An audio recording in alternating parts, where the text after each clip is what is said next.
Hi guys, today we're making lassi, which is a yogurt drink that comes from Southeast Asia. So first you need a cup of yogurt, pinch of salt, 8 tablespoons of sugar, half a cup of water, 2 cups of milk, and ice.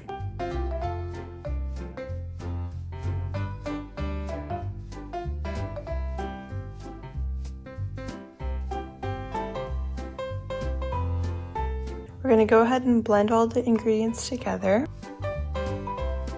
So after it's been blended together, it should have a foamy layer on top, and you can go ahead and add ice.